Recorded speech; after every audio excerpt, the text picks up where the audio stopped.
Hey there, guys. Oh, wow, that was a weird little verbal quirk. Welcome to the 2-year anniversary of me hitting 1,000 subscribers. Just like last year, I decided to do an anniversary video on this because we haven't hit a major milestone in the last year, and so, hey, what the hell.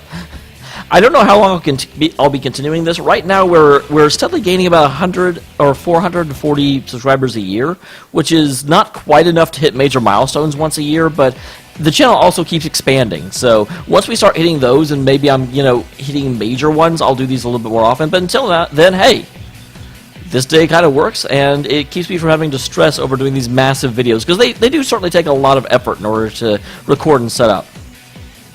Last year, whenever we did this, we went ahead and talked about all the different Tales games I had played, and I did some mathematicaling and determined which one was my favorite and which one was my least favorite, which the results were frankly not all that surprising. This year, I decided to do pseudo the same thing for the Persona series, because Persona series is where this channel started, and I certainly feel like now that I've beaten Persona 5, it's time to take a closer look at the series as a whole. The problem is, when I actually started looking at it, the only really interesting question was where Persona 5 falls. Obviously the flagship series, Persona 3 and 4 and 5, are universally considered better than the Arena series, and the Arena series is generally considered universally better than the Dancing All Night series, or Singular Game, as the case may be. So, talking about that and discussing that wasn't really value added, if that makes sense. And because it wasn't value added, then it didn't feel like something worth doing a major, flagship milestone video on. So instead, let's do something a little bit more interesting, and let's talk about who are my favorite characters in the Persona series. I'm going to be going through my top 15 because I was not able to narrow it down to a top 10. There's characters I want to talk about, and I just could not get it down to 10. And even with a top 15, let me tell you about number 16 before I get started, because she isn't really number 16. There's a character that I was not able to put on the list because I could not, for the life of me, figure out where the hell to put her. I could tell definitively she shouldn't be a certain number, but it's like trying to figure out specifically where she should be. It was just impossible because she is so unlike all of the other characters. And what I'm speaking about specifically is Elizabeth from Persona 3, and also she does a pretty significant story arc in Arena and Ultimax. Before I get into this, I should also mention, if you have not played Persona 3, 4, and 5, you might not want to watch this video. I'm not going to go out of my way to spoil things, but I'm going to be talking about the games as a whole, and I'm going to be making comparisons and talking about why I like certain characters, so I do sort of assume you've played all 3 of those games. I may also mention things from Arena and Ultimax, but they're a little bit less spoilerific, but still, I should mention that going in. Elizabeth's primary role is Persona 3, and within the realm of Persona 3, she is a breath of fresh air and a beacon of enjoying sunlight within what is otherwise, I wouldn't want to say a dreary game, but a very somber game. And I love Persona 3 because it explores real themes, and it doesn't shy away from the harsh topics that it's moving into. But at the same time, Elizabeth is so overwhelmingly necessary. She gives these little moments of levity to a very, very, very deep plot that are very, very much needed and super essential. So without Elizabeth, I don't think Persona would be almost intolerably dark. And just, already Persona gets a little overwhelming to play, and without her, it would get nearly unbearable. But, of course, the reason that I can't place her is because she doesn't really have a backstory. She doesn't really have that much of a character arc. It's not really like she has a lot of growth that happens. The most thing is that she starts the Velvet Room, then she leaves the Velvet Room to try and learn about the world. And that's all of her story. So it was very, very difficult for me to be like, well, I like her better than that, because it's so difficult to compare her to anything. And so that's why she's just sort of mentioned at the beginning of the video. I deeply like her. She's probably my favorite character in Persona 3, to be quite honest. But I can't figure out where she goes in the list as a whole. But number 15, my 15th favorite character in the Persona series. is Ryuji. Ryuji's an interesting bag. Obviously, he very barely made the list because his storyline isn't all that interesting. It's relatively brief. He's a guy. He was a track runner. He likes running, and he's your best friend. And there's not. It doesn't go a whole lot deeper than that, frankly. There obviously is I think the thing that I like the most about him is that, number one, he really helped get Persona 5 going. He was the one that pushed and was really sold on being a Phantom Thief. And his personal connection with Kamoshida is what really got you in the door and got you through the first palace. And it did so fairly seamlessly. I didn't feel like the game was forcing me along because I wanted to do it as well. But it gave me that personal connection against Kamoshida and really made me kind of okay with, potentially killing Kamoshida, because storyline-wise, it's possible Kamoshida could have died. And he was also just so upbeat and irrepressible. He probably has the most tragic story in Persona 5, except for possibly Futaba. His whole life is about running. He loves exercise. He loves physical exertion. His idea of a good time is working out. And he can't be on the track team. His reputation was ruined. His legs were broken. And every once in a while he would, start to fall down if he pushed himself too far, because his legs still had that integral weakness from where they got broken. And it's just his entire future, his dreams were taken away from him. But even so, Ryuji was he's not a kicked puppy character. He's probably the most outgoing and unmistakably excited and happy character in the cast. And I love that. It's completely believable, but it's also a contradiction. I have so much respect for the fact that he won't let his circumstances bring him down. And I know when I first met him, I just kind of thought of him as a Yusuke Kanji hybrid, but oh my god, by the end of the series, he was absolutely his own character, and I really liked and appreciated him. He was exactly the type of person I'd want to have a beer with, which I guess means I should elect him president, because that's what we do. Politics. 14th favorite character in the series. This is one that may surprise a lot of you, although I think anyone that saw my Persona 3 Let's Play will not be all that surprised. It's the old couple that run the bookstore. What can I say about these? These two were my very first social link I maxed out. And they have an endearing quality that just, frankly, it sold me on the Persona series.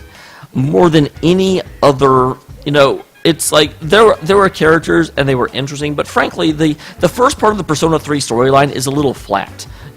Without going out of my way to spoil things, there's a event that happens about 2/3 of the way through the game that really brings the game to life.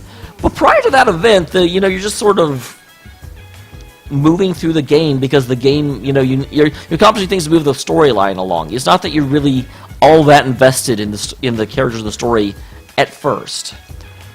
But the old couple were the ones that I was really excited about, and they were the ones that gave me my first taste of what the Persona series really is and what it can offer. You got the sense that what they did because they deeply they didn't need the money, and they were very much of retirement age. They didn't need to run a store anymore, but they just loved talking to students. They just loved being able to help the students of Gekukan High School that would come in and look for books, and they didn't want to be at home. They wanted the social interaction, and the genuine excitement they would have after once you got the established, they come in and they'd be like, "Oh, hi, Akira-kun," and it was just, oh my god, it was. I loved voicing them, and then as their storyline developed, you found out that they had a kid that they had lost, and they've got all of these surrogate children that they're just trying to interact with because it reminds them of their lost son, and then the persimmon tree that the school is trying to cut down, and you help them. They just exhaust themselves going up there. It's just the entire story is super endearing, and it the tenacity and the just the vibrancy of their life. Again, it's a story that I would expect, it to kind of focus on the opportunities left behind and the regrets of people as they reach the end of their life, and that is absolutely not where they went with it. And I love I really got the sense that the two of them really cared about each other, and they kind of got exasperated with each other every once in a while. But they really wrote and sold it well. Of here's these two people that have completely lived their life together and completely understand and need one another. Number 13, Chie from Persona 4.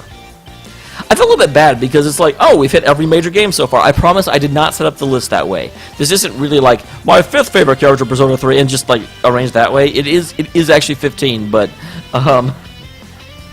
Chie from Persona 4 is such an overall good game, and Chie is absolutely the spunk of life. It's interesting, I'm noticing that at the bottom of the list I have a lot of just spunky, vibrant characters that are just a joy to hang out with and a joy to see. And her introduction, I do feel bad because of how much Persona 3 picked on Yusuke. It's so hard for me to keep Yusuke and Yusuke separate in my head. Not that the characters, I completely know the characters apart, but just my mouth, if I'm not careful, I have to be like, no, say this name, because they're obviously so similar.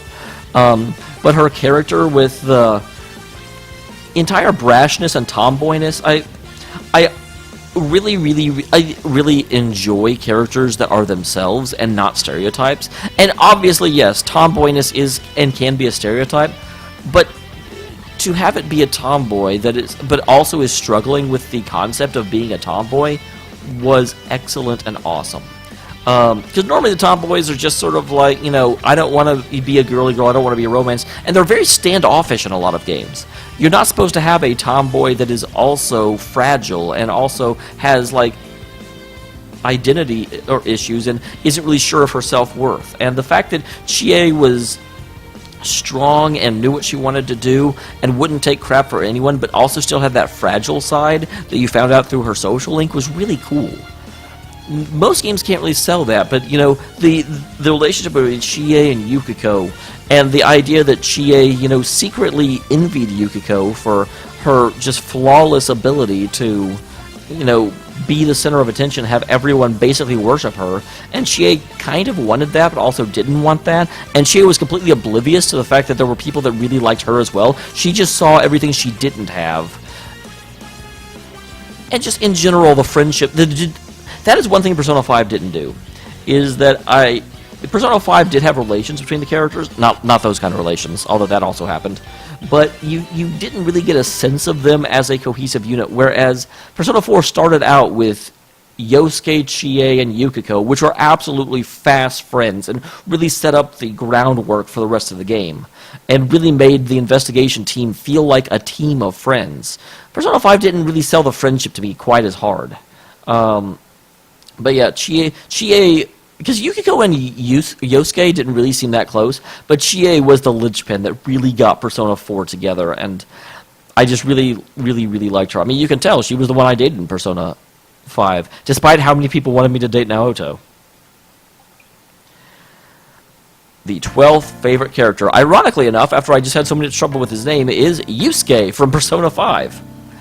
Yusuke, frankly, I'm surprised he's high on the list as he is, because I absolutely hated him when I was introduced to him. He was a creep. He was, shamelessly exploiting his advantage and trying to get Anne to take her clothes off, and I didn't like him. And I was like, why the hell do they want this asshole to be on my team? And but it was absolutely, his social link saves him. And you do really grow to know and understand just how much Yusuke is estranged from the world, because all he's really known is Madarame, and Madarame is manipulative as fuck, and so he legitimately does not know how to work with other people and how to, communicate with other people, and it's not so much that he's selfish as he doesn't see a world outside of art. And if someone can do something for art, he expects everyone to give everything in the pursuit of art, just like he has. So you do definitely learn to understand Yusuke far better than his initial impression that I had such a negative reaction to. The thing that I really, really like about Yusuke is, number one, his story and his perspective on life are so completely different than everyone else I've run into in the Persona series. And the internal struggle of growing up with effectively a psychopath but still not being able to bring yourself to fully hate him. You know, as bad as Madarame was, Yusuke still ultimately was raised by him, and Madarame did have genuine moments of affection for Yusuke and general moments of panic, and I love the duality of that, which is so common among so many of us growing up, where we'll have an absentee parent that, you know, maybe only sends us stuff on our birthday, and will come around, but yet that parent was around for a while, and you've got these, like, very, very fragile memories of when you were a kid, and, you know, this man, this guy, you know, being there and smiling, and, you know, it's so hard to distinguish between the reality that you've known growing up with your memories that don't really match up, and trying to figure out and understand that people are complex, and your image of them has to be multifaceted, just as people themselves are multifaceted. And I feel like Yusuke is one of the only characters in the Persona series that really explores that concept. You know, you've got other characters. Yukiko has parents, but you don't ever. There's some. Oh well, they want me to inherit the end. I don't really want to, but they're certainly not bad people. None of the parents in Persona are bad people, with the exception of Sho in Ultimax, but even then, Sho wasn't raised by his parent, and I'm intentionally trying not to spoil by saying who that parent is, because I know Ultimax is definitely a game a lot of people probably haven't played through, and it's not really relevant for me to reveal it right now. But yeah, Yusuke certainly had some ideas to go through, and just a story element that I adored seeing. It's fantastic. The 11th, are we 11th now? Yes, the 11th favorite character, Hifumi, from Persona 5. Well, after Chie, I'm moving on to my other girlfriend, from Persona 5, which is the shogi player Hifumi, which, interestingly enough, is also a case of a character that had a, you know, poor upbringing and bad parentage. Which, bad parents are certainly something that show up more in the social links, but not party members era. I want to say that Hifumi's is even better than Yusuke's, in that Yusuke actually grew up with a psychopath, whereas Hifumi was much more of a... She had a mother that just really, really wanted her to excel and wanted to live vicariously through her daughter, and so it wasn't like Hifumi's mother was a terrible person. She certainly wasn't a good person, but she wasn't on the level of Madarame or anything. But the idea of... I almost think of it like the Williams sisters, whose parents just decided they were going to be tennis pros before they were even born, and pushed them savagely in order to make them some of the best tennis players in the world. And there's a certain level of resentment, but at the same time, if your entire life is shogi, and it's because with Hifumi, it's like her dad died, and her dad loved shogi. So she loves shogi because of her. It's such an interesting back and forthism where she respects her mother, but she doesn't like what her mother is choosing for her, and she wants to actually play shogi, but she's not actually all that good in it. And her mom's been fixing matches in order to try and make her into an idol, because her mom can control an idol and understands that world. It's the entire concept of I'm withdrawn and I've been pushed down this very, very narrow path, and I don't have time to be a kid. Aspect combined with the super intellect. I've always admired intellect, and so any character like Hifumi that is described as effectively a genius and someone who is defined by their intellect is immediately going to get points for me. One of my favorite animes, not that I watch very many, was Death Note, just because everyone in that fucking anime is so overwhelmingly smart. I adored it. Yeah, I feel like I'm not really doing a good job of explaining why I like Hifumi as much as I do, but she's just, again, hers is a story that explores themes that Persona series don't get into a whole lot, and I love the duality of her story. I love the fact that she doesn't really agree with her mom, but she can't disrespect her mom. She wants to honor her parents, but she wants to be herself. And it's just... I thought it was handled very, very well. I think it would have been handled better if it wasn't in Persona 5, where we had the option to just straight up brainwash her mom and make her stop being an asshole. I would have liked that to be handled diplomatically as opposed to with magical powers. But still, I thought Hifumi's story was really, really nice. And the dating scenes... You know, I'm not much one for just sappy scenes, but one of the moments that just crystallized Hifumi for me as a character was right before the protagonist gets arrested, and he spends an evening with her, and she's just like, I know that you're holding something back. I know there's something bothering you, and I really wish you trusted me enough to talk about it. And that was it. She didn't press him. She respected, you know, his wish to keep it to himself, but just I know this. You're not keeping this from me. You're just not telling me about it. And oh my gosh, my heart broke a slight bit. So I'm like, she's hurting so much, and she isn't willing to straight up say you're doing a disservice to me in this. That my 10th favorite character in the Persona series, Mitsuru from Persona 3. Ironically enough, after we talked about the smart girl in Persona 5, we're going to talk about the smart girl in Persona 3. And Mitsuru was probably my favorite character, or party member in Persona 3.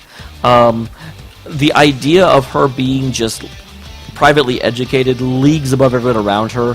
You know, that scene with the principal trying to hold an assembly so he could have a speech as good as Mitsuru's and just blatantly copy, cracked me up. Although even at the time I was like, really? I mean, the point of the scene was to sell the idea that Mitsuru just has a natural grace that other people can't sell, and I thought it was a little bit overdone, but I still thought it was one of the funny scenes in Persona 3, and as we talked about with Elizabeth, bits of humor in Persona 3 are few and far between, so I appreciate them when they come. I also really, I liked the interaction between her and Yukari, and I especially liked the struggle Mitsuru had to go through, where she is basically in a position where she is trying to make up for the sins of her grandfather. She's in a situation where the world is genuinely endangered because of her own family, and she doesn't really shy away from that. The fact that we start the game off and we don't know the full story, and whenever we become aware of what actually happened, Yukari's reaction to it is to snub Mitsuru and just be like, oh, well, this family's just awful. And the courage Mitsuru had, where she just kind of came up and said, you know, even though Yukari was being unreasonable and frankly kind of a bitch about it, Mitsuru was like, the way she feels is justified. The way she feels is due to the things that my family did, and so the burden is on me to make this right. And I respected that so much, because frankly, even in that moment, I was like, Hikari, will you stop being like that, please? Yeah, I'm super sad about your dad, but Mitsuru had nothing to do with it, and you know that. You know, and Mitsuru was just like, I'm going to be the bigger person here, and she was. And she's always got such a level head, and she's kind of become, in my mind's eye, the main character of Persona 3, because needless to say, the actual main character in Persona 3 isn't able to be the main character anymore. And so as it goes forward, she definitely is, or appears to be, the leader of the Shadow Operatives, and is the one spearheading the series as it moves forward in time. My 9th favorite character in the Persona series, I did not actually pull this up, is, oh yeah, I've got it written down just on my phone, so I keep having to pull my phone up to find out who this is. This is one that will probably come as a shock to a lot of people. Takaya from Persona 3. Takaya is an interesting character, and frankly would not be on this list if I was only counting him. Realistically, this slot goes to the character interactions and ongoing story of Chidori, Takaya, and Junpei. But Takaya is kind of the one that I absolutely, latch onto the most. It's interesting. I wasn't sure whether to write Junpei down or Takaya here, but first of all, the whole intersecting story of it is that Takaya is probably the most logical villain in the story. You know, if you look at the other human villains that have happened, you've got Akutsuki. Again, if you have not played the game, sorry.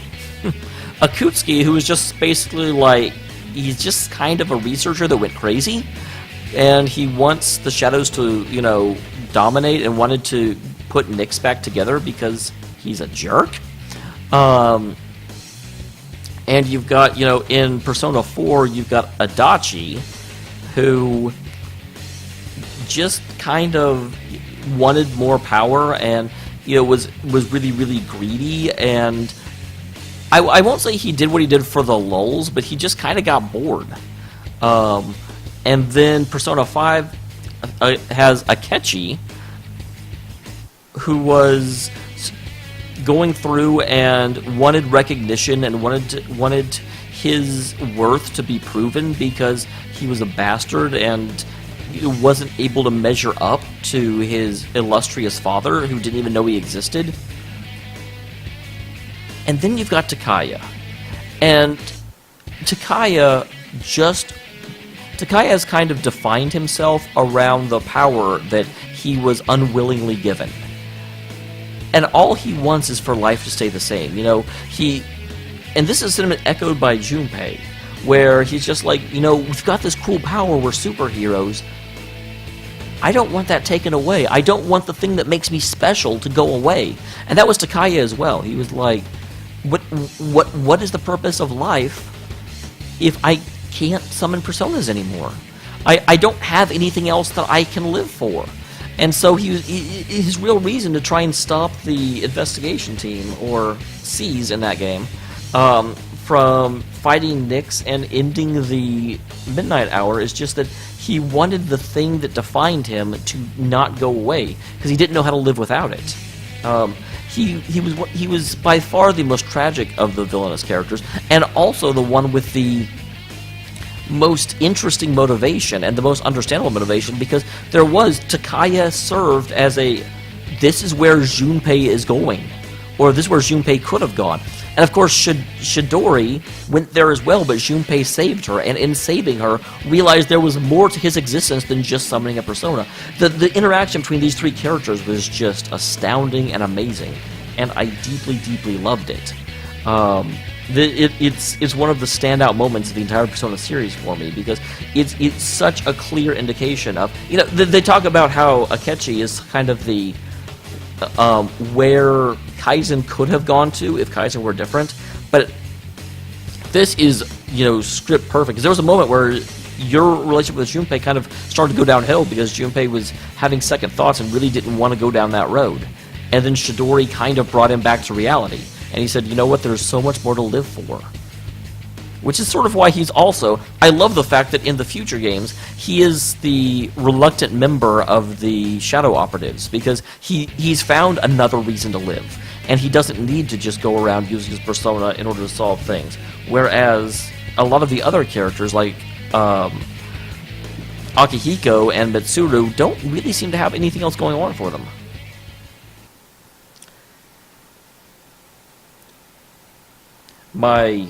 What are we up to now? 8th? I really should label these. My 8th favorite character in the Persona series is Metis. Metis is another one that probably comes a little bit as a surprise to you guys. Metis is a character that only showed up in Persona 3 The Answer, and similar to Takaya, is a little bit of a villainous character, but is so complete. You know, it's interesting. Massive spoiler here if you haven't played The Answer, but The Answer came out a long time ago, so if you're going to play it, you probably played it already. She's kind of the shadow... She's almost Aigis' shadow, frankly, although Aigis can't have a shadow, because Aigis has a persona. But,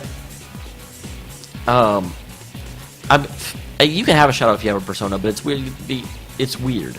But Aigis is sort of the shadow, is the otherworld's representation of Aigis. And just really, she calls herself Aigis' sister, and she really, really wants to pull Aigis back to reality and have her break out of the funk that she feels after the end of Persona 3.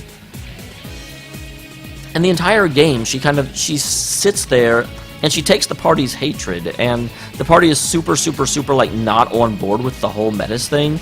And she bears it all because she's just trying to get the Aigis that she remembers back. She doesn't understand humanity, and she doesn't understand why Aigis would feel remorse and loss. And it's such... She's such a tragic character, and you totally accept and understand that she's just like, you know, because she's the other version of Aigis before Aigis got touched by humanity, and she's like, you're acting very irrational, and you've changed, and I don't know why.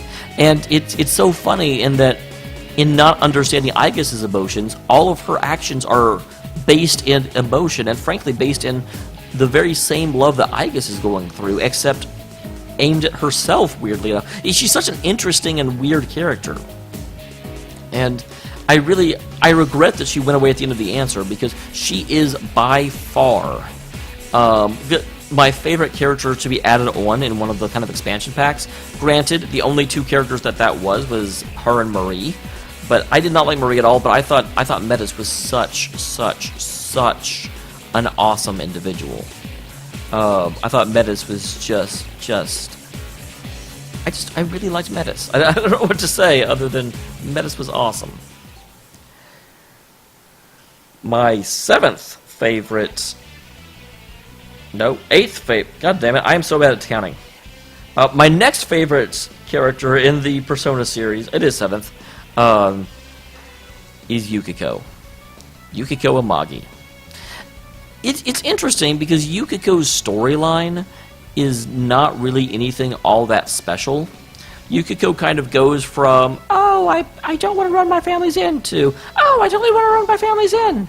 So that's not anything to write home about. It's her actual confidant level is super whatever. But Yukiko's dungeon and the theming around it really sold me on Persona 4.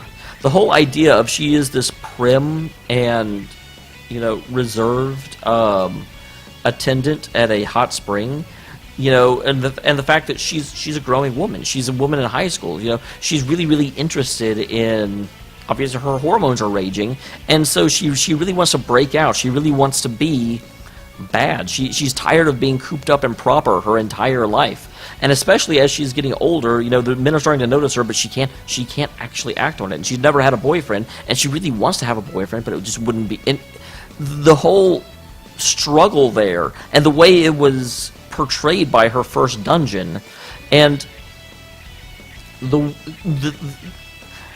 obviously Persona 4 is all about your shadow self and overcoming the aspect of yourself you want to deny, but the whole realization and the whole truth behind the fact that Yukiko is aware that she is more popular than Chie, and that to a certain degree Yukiko is even aware that Chie wants to be her, and she enjoys Chie's admiration, and she enjoys being better than Chie, is the most straightforward and poignant moment of Persona 4 for me.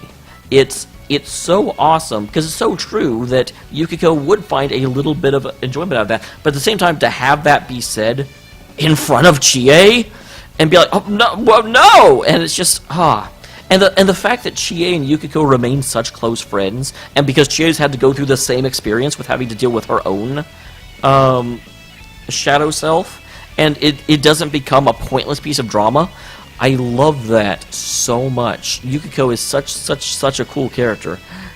The only thing I really don't like about Yukiko is they, of course, went with the... I hated the fact of her whole story arc is, oh, I don't know how to cook! Find a new thing for female characters to struggle with, please. God damn.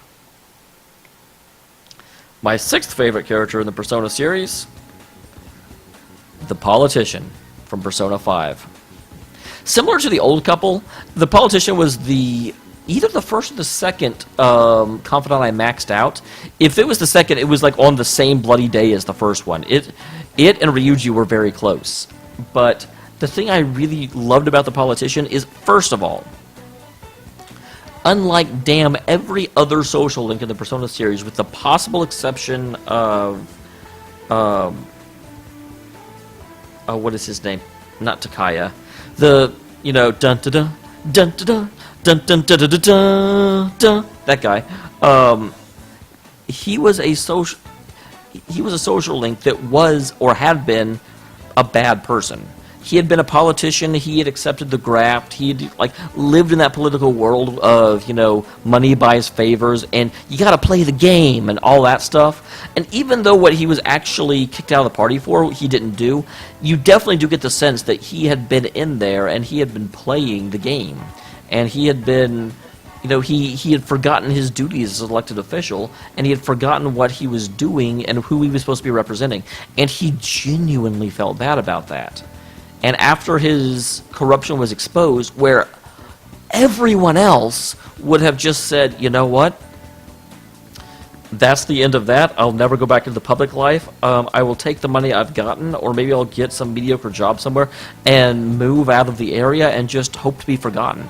But no, the politician said, you know what? I failed the people.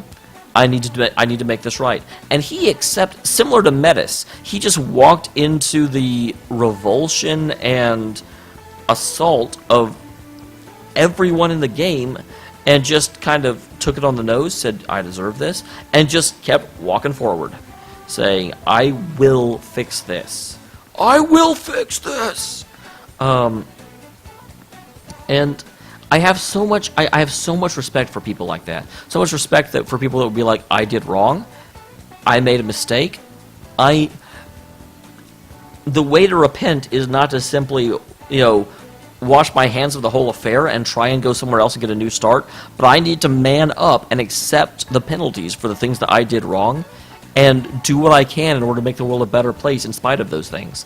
And even when you meet him, he's already made that decision, but he's having a hard time communicating that. He's having a hard time showing that to people or letting people know the real him inside.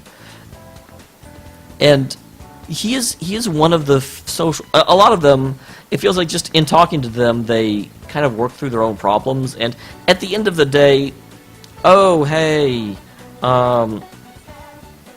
this character has to realize that what they thought about themselves isn't really true, and they're better people. It's just like, at the end of the day, okay, they feel a little bit better. You made a difference in one person's life, but with him, you actually had a politician that is out there working for the people, trying to make all of Japan a better place where he would have given up, and you really feel like you made a difference within the world of Persona. He is one of my favorites of the... I mean, look at how... He's number 6, and he wasn't even a party member.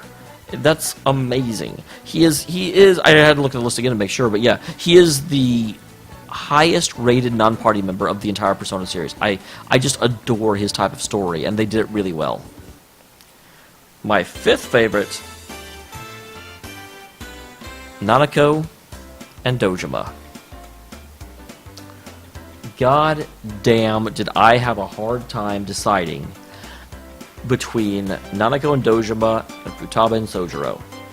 And the fact that I'm saying that, obviously Futaba and Sojiro are going to be on this list, but I love and revere them so incredibly much. Nanako is absolutely the spark of life that keeps you going through Persona 4. This incredibly tough and understanding kid, and her whole the completely understandable problem of my dad cares more about his job than he does about me, versus on the other side you've got the dad who's like, I can't fail Nanako. I have to make sure her mom's death is avenged, and he legitimately does not understand that in trying to make things right for the past, he's neglecting the present. And it's kind of like I talked about with the politician. This is one of those links where you really feel that through your actions you made a real difference. You sowed a rift. Nanako starts just completely loving and revering her dad, and as you get to know her better, you find out that's sort of a front, and she feels like her dad doesn't care about her at all. And she puts on such a brave face. And the fact of her, it's interesting because I remember at the end of Persona 4, whenever Adachi, dove into the TV, I was kind of like, well, just let him die. Who freaking cares?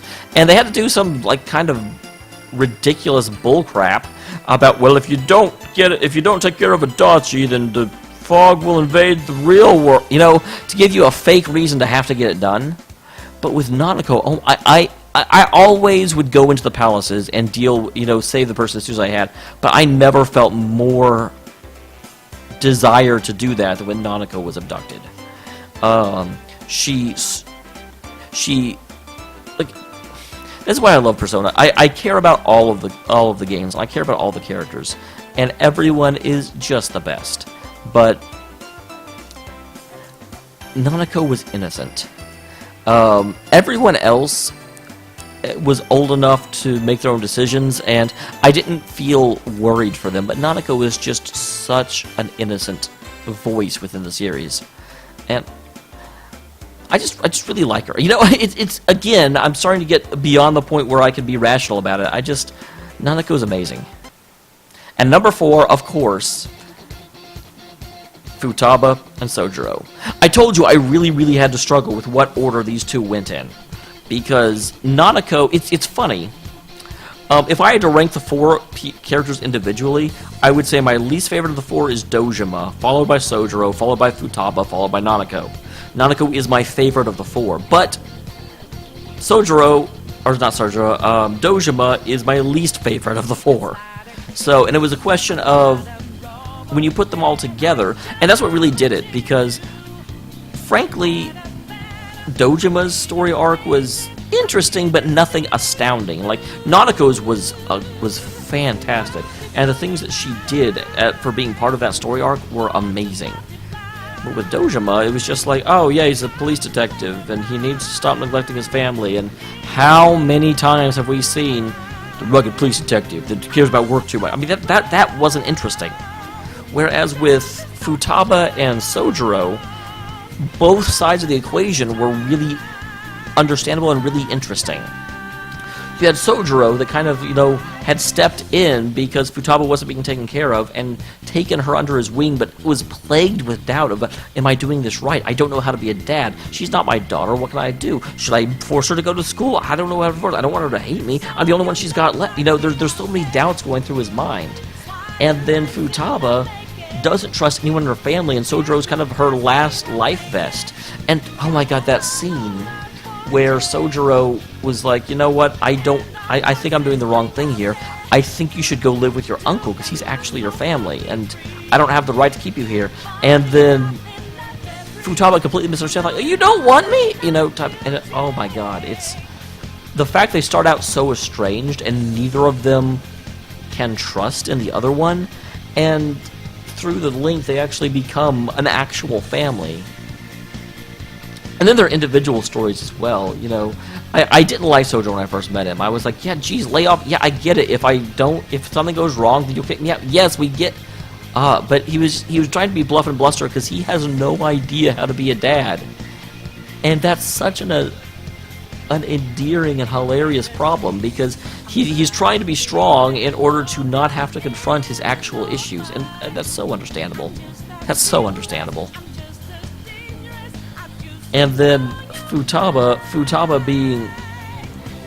I really wasn't sure I would like her when I first met her, because she's such a shut-in, and it was going to be like, oh, it's going to be another one of these characters that has hilarious misunderstandings because they don't really know the world. And they really didn't rely on that too much. Elizabeth being further down on the list, even though I couldn't quite figure out where to put her, did that a little bit too much. But Futaba really grew, and going through her list of promises, and just... Again, I'm getting to the point where I'm just emotionally their relationship is just so fantastic. I do realize people are like, well, you have 2 people in the same slot. You can't have Futaba and Sojiro. But the problem is that Futaba's story doesn't work without Sojiro. They're tied together as a character to me. My third favorite character in the Persona franchise, Naoto from Persona 4. Whew. Here we go. Here we're getting to my absolute favorite characters. And Naoto is definitely up there. As we said before, I am a super big fan of intelligent characters. And when I said that, and I talked about Hifumi, and I talked about Mitsuru, I'm sure the more, apt among you were like, Naoto's got to be coming up, because, he clearly Naoto is not going to rank under Hifumi, and so you knew she was coming somewhere. And I utterly enjoyed the whole mystery package thing, and trying to, figure out, go with her and just see her work on a case and see her mind go through things. But the thing I really loved about it, Persona 4 tackled the question of sexual identity way before mainstream was even caring about it. And they did it in such an interesting and respectful way. They didn't make Naoto seem like oh, look, it's a cross-dresser. They said very seriously, Naoto is interested in a profession where, unfortunately, the dominant, the powers that be do not take you as seriously if you're feminine. And so, and they didn't make that a big, oh, look at the patriarchy. This has got it. They said this is the world that she lives in, and she has decided that she's more interested in being a detective than being a woman. And her entire social link is on examining that premise and deciding, is it really necessary to choose? And she ends up at such an interesting and cool place where she says, just because I prefer to do business in the male gaze, and she never starts running around wearing skirts or anything. She continues to wear pants. She continues to, wear a formal, jacket. She still maintains her identity, and she doesn't suddenly go like, I'm going to be a girly girl. She still stays true to her person, but she also realizes that you don't have to be defined by your appearance. I can be female and still choose to dress in a man's clothes. That doesn't make me a man. And the whole idea of that is something that, frankly, I think as a society we still need to spend more time getting acquainted with. I'm going to get a little bit, probably moving into a topic I shouldn't go into, but right now I really feel like we as a society are over-embracing the idea of a transgender person. Not because there's anything wrong with transgender people, but we're too tied to the idea that if a woman does not want to wear a skirt and a dress and be good at makeup, then she should become a man. I'm like, no, being a tomboy is a thing. And that's kind of the entire story of Naoto, and one of the reasons I respect it as much as I do, because Naoto is basically a tomboy, just like Chie. That doesn't make her any less of a woman, it just means she's not going to ascribe to traditional gender roles. Now granted, again getting back onto the real world side, if you are uncomfortable with your own body and you want to become a man, more power to you. I just feel like as a society we're just too much like, this is what a woman is. If you don't want to be this, then become a man. I'm just like, no. That's dumb. We shouldn't define what a woman is that narrowly. We should be like, you know what? Be whoever the hell you want to be. If you want to get surgery to change the way you look, go for it. But don't tell people that if they have breasts, they have to also do this, and this. That's dumb. Don't do it. My second favorite Persona character is one that will catch a lot of you by absolute surprise, I think. And it's Lapras from Persona 4 Arena. Lapras is absolutely the reason to play Persona 4 Arena. You can tell the developers were just super happy with her. Every story in Persona 4 Arena is split into two parts. You have the first half and the second half. And you have to stop. It's like you will play through Yusuke's story, and then when you beat it, you'll unlock, I think Kanji and Teddy's story. You'll play through one of them and get to the halfway point, and then you'll unlock Naoto's story. And maybe some of the Persona 3 guys. I don't really remember, but you have to go through the first half like 3 or 4 times, and then you unlock Lapras' story. And until you beat Lapras' story, you can't get to the second half.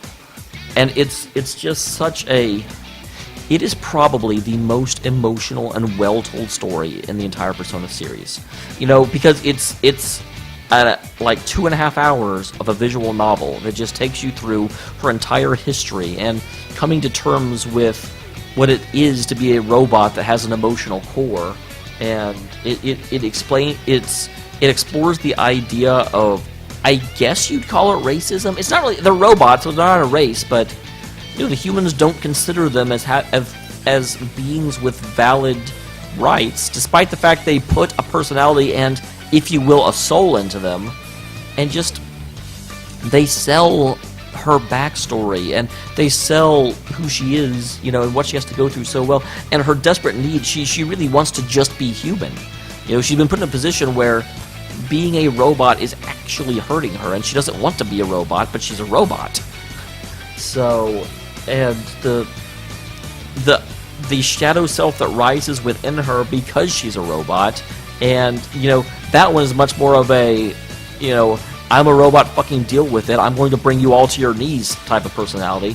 And the fusion between them, and then in Ultimax it gets explored a little bit more.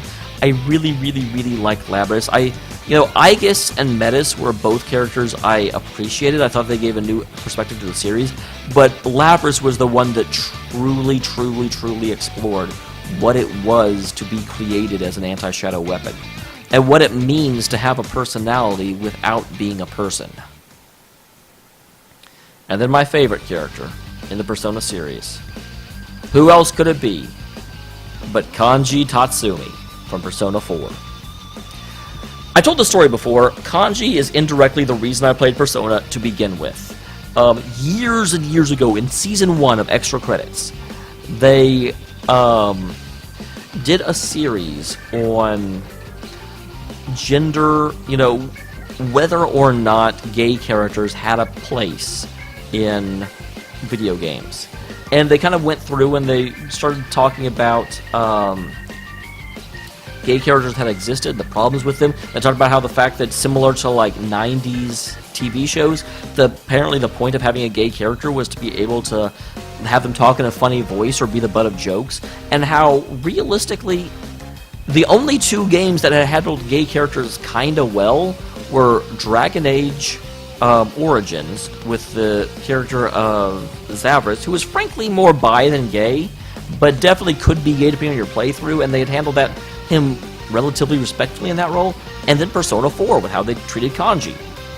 And frankly, just for that one episode, I was like, wow, there's a series out there that will tackle the question of homosexuality in a respectful way that tells an interesting story, and I gotta play this game.